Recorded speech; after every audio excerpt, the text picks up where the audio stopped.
So at Lover's Key Visitors Center, we brought that experience that we've built over years of doing coastal, park, beach projects, and this was a chance for us to bring together that knowledge. So we really had two primary functions that were going to be occurring in this building. We had a multi-purpose space that was going to be used for classrooms, for teaching, for weddings, for events, and then we also have an environmental discovery center that really was going to be about the nature and the environment here at Lover's Key State Park.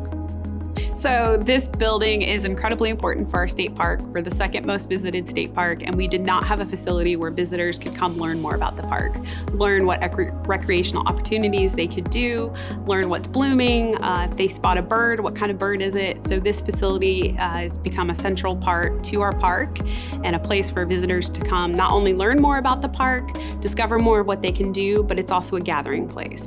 We wanted a building that was going to showcase the environment.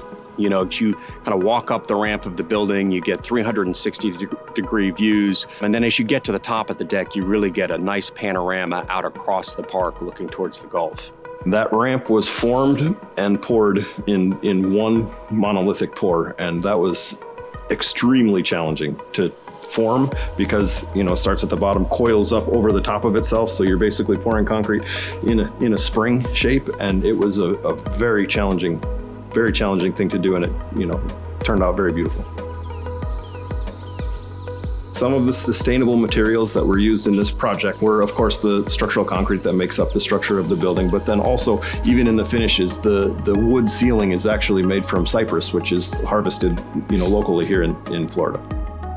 We knew we had to elevate the building, and we wanted to do it in a unique, special way, something that felt unique to the site. So that's where we, took the idea of mangrove roots and translated that into a structural column. But we didn't want the building just to feel like it was sitting on stilts. That's often what you see with coastal architecture. So one of the ways we did this was in a few select areas, we took the columns all the way to the roof. So that really helped give the feeling of the building being more nestled into the landscape, almost a long tree limb that reaches up to the higher part of the canopy. So that really was an integral part of making the building feel like it was nestled into the landscape and not just sort of floating above and disconnected from the landscape.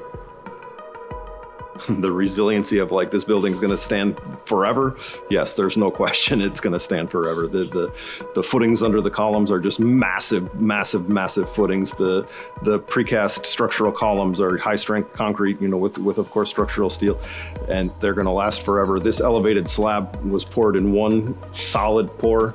It's, I think, 16 inches thick. This building's not going anywhere. Promise you that. It'd be a wonderful place to be in the event of a hurricane because you could stand up here in an elevated platform and be very safe. This building turned out way better than the renderings. They were incredible to see, but to watch this whole project be constructed and each element coming to life, it was really touching along the whole process. I love moments like this when you go back to the finished product and you can just be so proud of what you've created and work together with the team to build. To me, there's no better reward out there than to see the finished product. As an architect and as Sweet Sparkman, we think about the legacy of the buildings that we design. We're fortunate to get to design a lot of public projects, civic projects that we want to be here for 50 years, 100 years and beyond.